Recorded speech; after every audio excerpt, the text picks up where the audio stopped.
నేను 8.3 5G యొక్క full details తెలుగులో చెప్పడానికి రెడీగా ఉన్నాను. మరి మీరు పరుగు మీద ఉన్నారా? Let's get started. అయితే సబ్స్క్రైబ్ చేసుకోలేదో వెంటనే సబ్స్క్రైబ్ చేసుకోండి. అండ్ నేను మీకు ఇంకా ఎవరైనా గుర్తుపట్టలేకపోతే నేను చందూస్ టెక్ నుంచి అయితే వచ్చాను. సో కొత్తగా ఛానల్ బిల్డ్ చేశాను, తెలుగు టెక్ టోట్స్ అని. సో ఆ ఛానల్ నుంచి ఈ ఛానల్కి అయితే వచ్చేసాను. కొంచెం ప్రైవేట్ ఇష్యూస్ వల్ల మనం కొత్త ఛానల్ అయితే బిల్డ్ చేసుకున్నాం. సో మ్యాక్సిమం అందులో సబ్స్క్రైబర్స్ అందరూ ఇందులో వస్తారని ఆశిస్తున్నాను. సో ఇన్ఫర్మేషన్ ప్రొవైడ్ చేయడం ద్వారా మీకు నేను ఎవరో అర్థమైపోయి ఉంటుంది. సో ఇవాళ టాపిక్ గురించి మాట్లాడుకుందాం. నోకియా 8.3 5G వచ్చేసి మనకు March 19 అయితే గ్లోబల్గా అనౌన్స్మెంట్ అయితే చేశారు హెచ్ఎండి గ్లోబల్ నోకియా డిపార్ట్మెంట్ అయితే. సో ఇది మనకి నోకియా 8.3 5G అండ్ నెక్స్ట్ మనకి నోకియా 5.3, నోకియా ఎక్స్ప్రెస్ మ్యూజిక్, అలాగే నోకియా 1.3 ఈ 4 స్మార్ట్ ఫోన్లు అయితే లాంచ్ చేయడం అయితే జరిగింది గాయస్. సో ఇందులో మనకి హైలైట్ విషయం వచ్చేసి నోకియా 8.3 5G అండ్ ఇంకా నాకు కొంచెం నచ్చింది వచ్చేసి నోకియా ఎక్స్ప్రెస్ మ్యూజిక్. సో ఇంకా మనకి 5.3 అలాగే 1.3 కూడా లాంచ్ చేశారు. సో ఈ 2 నాకు బాగా నచ్చినాయి. ఇవాళ వీడియోలో మనం 8.3 గురించి మాట్లాడుకుందాం. సో ఈ 4 స్మార్ట్ ఫోన్స్ చూసుకుంటే ఇంకా మనకి ఇండియాలో అయితే అవైలబుల్గా అయితే లేవు. ఒకటైతే ఉంది మనకి నోకియా ఎక్స్ప్రెస్ మ్యూజిక్ అయితే ప్రస్తుతం అయితే అవైలబుల్గా అయితే ఉంది. అండ్ నెక్స్ట్ మనకి అవైలబుల్గా ఉన్న స్మార్ట్ ఫోన్స్లో 5.3 లేదు, అండ్ నెక్స్ట్ మనకి 1.3 లేదు, అండ్ 8.3 5G కూడా లేదు. ఈ మంత్లో మనకి 8.3 5G అలాగే మనకి నోకియా 5.3 వచ్చే అవకాశాలు అయితే ఉన్నాయి. లీక్స్ జరుగుతున్నాయి ఇండియాలో. దిస్ మంత్ ఆగస్ట్లో అయితే వస్తుందని చెప్తున్నారు. సో దీన్ని బట్టి నేను వీడియో అయితే ఇప్పుడు చేస్తున్నాను. ఆల్రెడీ నాకు ఈ ఫోన్ యొక్క స్పెసిఫికేషన్స్ అన్ని ముందే తెలుసు, కాకపోతే ఇప్పుడు చేయడం వల్ల మనకి చాలా లాభం అయితే ఉంటుంది. సో ఇప్పుడు మనం మాట్లాడుకుందాం 8.3 యొక్క ఫుల్ స్పెసిఫికేషన్స్ గురించి. సో ఈ మొబైల్ యొక్క స్పెసిఫికేషన్స్ చూసుకుంటే డిస్ప్లేతో మొదలు పెడదాం. డిస్ప్లే చూసుకుంటే ఇందులో మనకి 6.81 ఇంచ్ ఫుల్ HD+ రెజల్యూషన్తో అయితే వస్తుంది. దీని పిక్సెల్ పర్ ఇంచ్ చూసుకుంటే 386 ppi ఉంది. అండ్ ఇది మనకి పంచోల్ కట్అవుట్తో అయితే వస్తుంది. ఫ్రంట్ సైడ్ మీకు 24 మెగాపిక్సెల్ సింగిల్ కెమెరా అయితే ఉంటుంది. అండ్ ఈ ఫోన్స్లో మనకి IPS LCD స్క్రీన్ అయితే ఇచ్చారు. అండ్ ఇది ప్యూర్ డిస్ప్లే. దీనికి మనకి డిస్ప్లేకి సంబంధించినటువంటి సెపరేట్ విజువల్ ప్రాసెసర్ అయితే వాడారు. పిక్సెల్ వర్క్ సంబంధించినటువంటి విజువలైజర్ ప్రాసెసర్ అయితే వాడారు. సో ఇది ఏం చేస్తుందంటే మనకి ఆటో బ్రైట్నెస్ అడ్జస్ట్ చేయడం, అలాగే మనకి యాంబియంట్ లైన్ సిచ్యువేషన్స్లో ఫోన్ యొక్క కలర్ టెంపరేచర్ని అడ్జస్ట్ చేస్తుంది, డిస్ప్లే కలర్ టెంపరేచర్ని. అండ్ నెక్స్ట్ మనకి SDR కంటెంట్ని HDR కంటెంట్ కింద అప్స్కేల్ చేసేలాగా ఈ ప్రాసెసర్ అయితే డిజైన్ చేశారు. సో దీని ద్వారా మనకి చాలా లాభాలు అయితే ఉన్నాయి. అండ్ ఇది మనకి 120Hz రిఫ్రెష్ రేట్ అయితే వస్తుందని ఉన్నాయి. మనకి చాలా వెబ్సైట్స్లో గ్యాజెట్స్ 360, NDTV గ్యాజెట్స్, ఇంకా 360 గ్యాజెట్స్ ఏమో ఉంటాయి కదా, వాటిల్లో 120Hz రిఫ్రెష్ రేట్ అయితే వస్తుందని చెప్పారు. బట్ నోకియా అఫిషియల్ వెబ్సైట్లో మాత్రం మనకి ఎక్కడ 60Hz లేదా 120Hz డిస్ప్లేని ఇచ్చామైతే లేదు. జస్ట్ డిస్ప్లే గురించి pure display, SDR to HDR content and visualise processor వీటి గురించి అయితే ఎక్కువ హైలైట్ చేశారు. రిఫ్రెష్ రేట్ గురించి అయితే వాళ్ళు హైలైట్ చేయలేదు. బహుశా ఇది 120Hz రిఫ్రెష్ రేట్ అయితే రావచ్చు. సో ఇది మనకి డిస్ప్లే అయితే. అండ్ ఇది పంచోల్ కట్అవుట్ అయితే వస్తుంది. ఇంచెస్ చూసుకుంటే 6.81 ఇంచెస్ అయితే ఉంది. సో డిస్ప్లే పరంగా నాకు ఎటువంటి ప్రాబ్లం లేదు. వీళ్ళు సూపర్ AMOLED డిస్ప్లే తీసుకొచ్చుంటే బాగుండేది. బట్ దాని ప్లేస్లో వీళ్ళు 120Hz refresh rate and next మనకి ప్యూర్ డిస్ప్లే, SDR నుంచి HDR కంటెంట్ మార్చేలాగా అప్స్కేల్ ఉంది. సో మీరు ఏమైనా SDR మామూలు వీడియోని కూడా HDR కంటెంట్లో అయితే చూసుకోవచ్చు. ఇందులో మనకి HDR అప్స్కేల్ ప్రాసెసర్ అయితే ఉంది కాబట్టి పిక్సెల్ వర్క్స్ సంబంధించిన ప్రాసెసర్. అండ్ ఇందులో మనకి ఇంచెస్ చూసుకున్నా ఎక్కువ ఉంది. 6.81 ఇంచ్ అంటే మనకి ఎంటర్టైన్మెంట్ లవర్స్కి చాలా మంచి ఆప్షన్ అయితే అవుతుంది. సో డిస్ప్లే పరంగా నాకు ఎటువంటి మనకి బాగోలేకుండా అయితే ఏమీ లేవు. సో నెక్స్ట్ మనం ఈ ఫోన్ సంబంధించిన కెమెరాస్ గురించి అయితే మాట్లాడుకుందాం.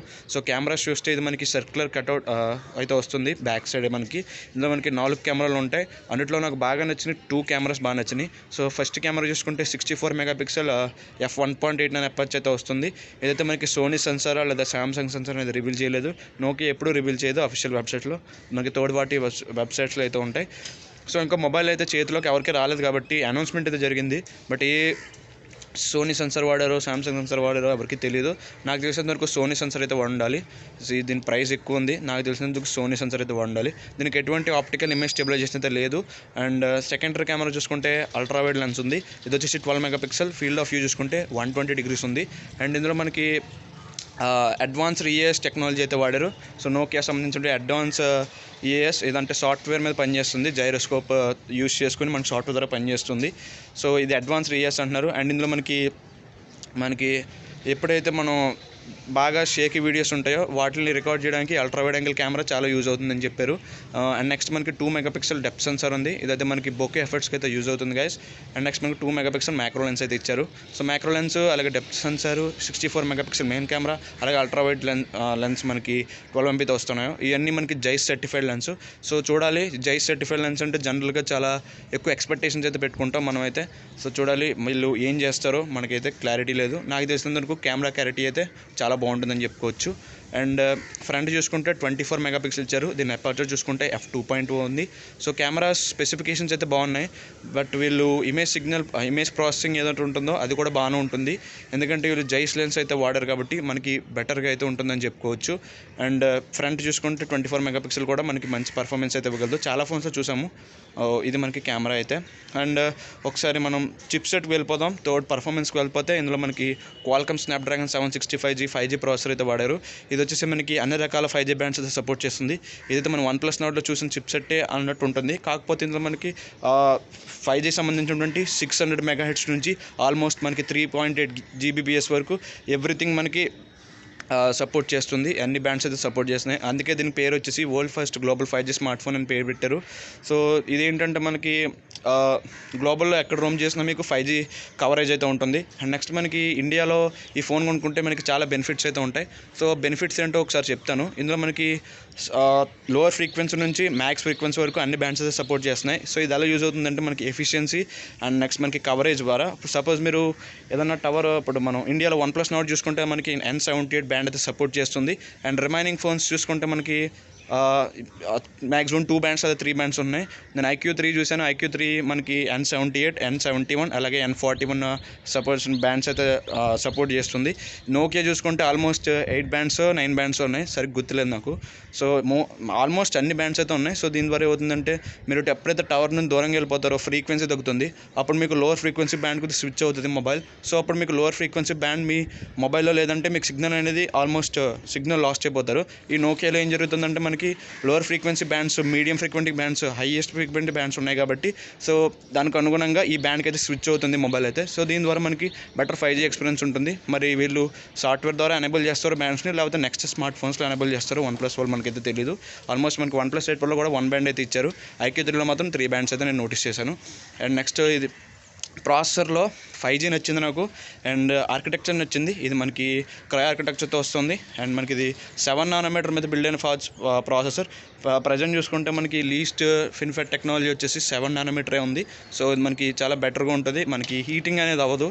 మనం ఎక్కువ మల్టీ టాస్కింగ్ చేసినా, గేమ్స్ వాడినా, నెక్స్ట్ ఆన్లైన్లో క్లాసెస్ విన్నా, ఇవి ఏమన్నా మనకి తక్కువ హీట్ అయితే జనరేట్ చేస్తుంది గైస్. ఇది వచ్చేసి క్వాల్కమ్ సంబంధించినటువంటి Adreno 620 GPUతో అయితే వస్తుంది.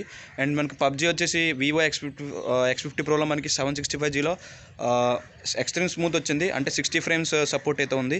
వేరాజ్ మనకి వన్ప్లస్ నోట్లో చూసుకుంటే 40 ఫ్రేమ్సే ఉంది. అంటే మనకి అల్ట్రా బ్యాలెన్స్ వరకు అయితే వెళ్తుంది మ్యాక్సిమం, లేదా హై HD వరకు వెళ్తుంది 30 ఫ్రేమ్స్. సో ఇవన్నీ చూస్తే మనకి Nokia 8.3 5G స్టాక్ ఆండ్రాయిడ్తో వస్తుంది. సో ఆ పర్ఫార్మెన్స్ 765G ఎంతవరకు ఇవ్వగలదో అంతవరకు ఇస్తుంది ట్రూగా. ఇప్పుడు సపోజ్ మనకి వన్ప్లస్ నోట్లో అల్ట్రా స్మూత్ ఉంది కదా, ఇదంతా అల్ట్రా స్మూత్ వరకు రావచ్చు, లేకపోతే ఎక్స్ట్రీమ్ స్మూత్ కూడా ఆప్షన్ అయితే సపోర్ట్ చేయొచ్చు. చూడాలి, మొబైల్ వచ్చాక చూడాలి. మనం నోకియా వాళ్ళు అయితే ఎటువంటి కస్టమైజేషన్స్ GPU మీద కూడా పెట్టరు. ఎందుకంటే ఇది మనకి స్టాక్ ఆండ్రాయిడ్ 1 సాఫ్ట్వేర్తో వస్తుంది. నెక్స్ట్ మనం దీని గురించి అయితే మాట్లాడుకుందాం. సో సాఫ్ట్వేర్ ఇది పర్ఫార్మెన్స్ తర్వాత మనం సాఫ్ట్వేర్ గురించి మాట్లాడుకుందాం. సో నోకియా వచ్చేసి మనకి ఎప్పుడు క్లీన్ ఆండ్రాయిడ్ సాఫ్ట్వేర్ అయితే ఇస్తుంది. మనకి స్టార్టింగ్ చూసుకుంటే ప్యూర్ ఆండ్రాయిడ్తో వచ్చేది. నెక్స్ట్ మనకి Android 1 ఎప్పుడైతే అనౌన్స్ చేశారో అప్పటి నుంచి Android 1 ప్రోగ్రామ్ వీళ్ళు కంటిన్యూ చేస్తున్నారు. సో Android 1 ప్రోగ్రామ్ ఏంటంటే ఇందులో మనకి 3 years of security updates and 2 years of major software updates అయితే వస్తాయి. అంటే మీకు 2 years అప్డేట్స్ అయితే వస్తాయి మేజర్వి, అంటే Android 10, 11, 12 అలాగా. అండ్ సెక్యూరిటీ అప్డేట్స్ వచ్చేసి మనకి 3 years అయితే ఇస్తారు. ప్రజెంట్ ఆండ్రాయిడ్ స్మార్ట్ ఫోన్లో చూసుకుంటే మ్యాక్సిమం మనకి ఎక్కువగా సాఫ్ట్వేర్ అప్డేట్స్ అందించే బ్రాండ్ అయితే నోకియా అయితే అయిపోయింది. సో దీనివల్ల ఏమవుతుందంటే మీరు చిన్న ఫోన్ నోకియాలో సంబంధించినటువంటి ఆండ్రాయిడ్ ఫోన్ చిన్నది కొన్న 1.3 లాంటిది కొన్నా కూడా మీకు 3 years వరకు అన్ని అప్డేట్స్ అయితే వీళ్ళు పుష్ చేస్తారనమాట. సో సాఫ్ట్వేర్ పరంగా నాకు చాలా ప్లస్ పాయింట్ అయితే అనిపించింది. అండ్ ఇందులో మనకి Android 1తో వస్తుంది కాబట్టి బ్లోట్వేర్ ఉండదు, యాడ్స్ రావు. సో ఇవన్నీ మీరు మైండ్లో పెట్టుకుని సాఫ్ట్వేర్ చూస్ చేసుకోవడం మీ ఇంటెలిజెన్స్తో అయితే ఉంటుంది. సో నెక్స్ట్ మనం మాట్లాడుకోవాల్సింది బ్యాటరీ. ఇందులో మనకి 4500 mAh బ్యాటరీ ఇచ్చారు. సో 5G ఫోన్ అండ్ 6.81 వస్తుంది. అది కూడా IPS LCD 120 Hz వస్తుంది కాబట్టి సో బ్యాటరీ బ్యాటరీ బాగానే ఉంది, తక్కువేం లేదు ఎక్కువేం లేదు, సరిపోతుంది. అండ్ ఇందులో మనకి 9 volts 2 amp అంటే 18 watt ఛార్జర్ బాక్స్ అయితే ప్రొవైడ్ చేస్తున్నారు. సో 18 watt ఛార్జర్ ఓకే, నాకైతే ఫాస్ట్ ఛార్జింగ్ మీద ఎక్కువ ఆశలు అయితే ఉండవు. ఎప్పుడైతే ఎక్కువ వాట్స్ పెట్టి మనం ఛార్జ్ చేస్తామో బ్యాటరీ లైఫ్ స్పాన్ అనేది గమ్మున తగ్గిపోతుంది. సో నాకు 18 watts అనేది డీసెంట్గా అనిపించింది. 15 watt ఛార్జర్ ఇచ్చినా నాకు పెద్ద పర్సనల్గా ప్రాబ్లం అయితే ఏమి ఉండదు. సో 18 watt ఛార్జర్ ఇచ్చారు కాబట్టి నాకైతే ఓకే. మిగతా వాళ్ళకి ఎప్పుడైతే రష్ చేస్తూ ఉంటారో, మనకి ఎవరైతే ఎక్కువగా బయటకు వెళ్ళిపోతారో వాళ్ళకైతే కొంచెం ప్రాబ్లం అవుతుంది, కానీ 18 watt ఛార్జర్ అనేది మంచి ఒపీనియన్ నా దృష్టిలో. అండ్ నెక్స్ట్ మనం ఒకసారి ప్రైసింగ్ గురించి మాట్లాడుకుందాం. సో ఇది 6GB 64GB అలాగే మనకి 8GB 128GB అయితే వస్తుంది. అండ్ ఇది మనకి LPDDR4X ర్యామ్ UFS 2.1 స్టోరేజ్ అయితే వస్తుంది. సో స్టోరేజ్ ఈ విధంగా అయితే వచ్చినాయి. సో ప్రైజింగ్ చూసుకుంటే 599 euros నుంచి సమ్మర్లో అవైలబుల్ అవుతుందని అనౌన్స్మెంట్ చేసింది March 19th. కాకపోతే ఇది మనకి ఇప్పటివరకు ఎవరికి హ్యాండ్స్ ఆన్ అయితే అవ్వలేదు. మనకి ఎవరైతే నోకియా సంబంధించినటువంటి CEO ఎవరైతే ఉన్నారో జోహో అని, అతనైతే మనకి మొన్న హ్యాండ్స్ ఆన్ చేశారు. అందులో ట్విట్టర్లో అయితే పోస్ట్ చేశారు, ఆ వీడియో చూశాను. లుక్స్ అయితే ఎక్స్ట్రాడినరీగా ఉన్నాయి. బట్ ఇందులో మనకి స్టీరియో స్పీకర్స్ లేవు అంటున్నారు ట్విట్టర్స్లో కామెంట్స్ చూస్తే. నెక్స్ట్ మనకి ఈ ప్లాస్టిక్ బిల్ట్ ఇచ్చేసి దాని ప్లేస్లో stereo speakers, in display finger print scanner ఇవన్నీ ఇచ్చుంటే బాగుండదు అంటున్నారు. నాకైతే అలా చేయడం కరెక్ట్ కాదు, నోకియా చేసిందే కరెక్ట్ అనిపించింది. నోకియాలో మనకి బిల్డ్ క్వాలిటీ బాగుండాలి, సో అదైతే ఎక్స్పెక్ట్ చేస్తున్నాం. అండ్ నోకియాలో మనకి డిస్ప్లే IPS ఉన్నా సరే ఇది కొత్త టెక్నాలజీ తీసుకొస్తారు. ఇది సెపరేట్ ప్రాసెసర్ వాడి మనకి పిక్సెల్ వర్క్స్ వాడి బట్ డిస్ప్లే అనేది అప్స్కేల్ చేస్తారు HDR కంటెంట్ కింద. సో నాకు ఇదే నచ్చింది. అండ్ ప్రైసింగ్ చూసుకుంటే 599 euros మనం కన్వర్ట్ చేస్తే అప్రాక్సిమేట్లీ 48,000 చిల్లర్లో ఉంది. సో ఈ ప్రైస్ సెగ్మెంట్లో సర్వైవ్ అవ్వగలదా అంటే ఎవరైతే మ్యాక్సిమం సర్వైవ్ అవ్వలేదు. బట్ ఇండియాలో ఈ ప్రైసింగ్ ఎంత పెడతారో మనకు తెలియదు. OnePlus చూసుకుంటే అదర్ కంట్రీస్లో అదర్ దెన్ ఇండియాలో ఎక్కువ ప్రైస్ అయితే పెట్టింది, బట్ ఇండియాలో మాత్రం తగ్గించింది. వీళ్ళు ఏం చేస్తారో చూడాలి. సో వాళ్ళు అదే ప్రైస్లో తీసుకొస్తే సర్వైవ్ అవ్వడం కష్టం. తర్వాత 6 months 1 year తర్వాత ప్రైస్ అయితే తగ్గిస్తారు. ఇలా చేయడం కన్నా ముందే ప్రైస్ తగ్గించుకొని సేల్ చేసుకుంటే చాలా మంచి ఫోన్ అవుతుంది. ఇప్పుడు కూడా మనకి 5G అన్ని బ్యాండ్స్ సపోర్ట్ చేసే ఫోన్స్ అయితే ఇండియాలో అయితే రాలేదు. సో ఖచ్చితంగా వీళ్ళు తీసుకొస్తే బెటర్ కవరేజ్ అయితే వస్తుంది. ఎప్పుడైతే మనం నోకియా ఎప్పటి నుంచో సిగ్నల్ బాగా వస్తుంది అనుకుంటాం, అది ఇందులో ప్రూవ్ అవుతుంది అనమాట. సో ఖచ్చితంగా మీరు ఈ వీడియో అయితే లైక్ చేయండి. మరిన్ని వీడియోస్ ఉంటుంది ఛానల్ సబ్స్క్రైబ్ చేయండి. Thanks for watching.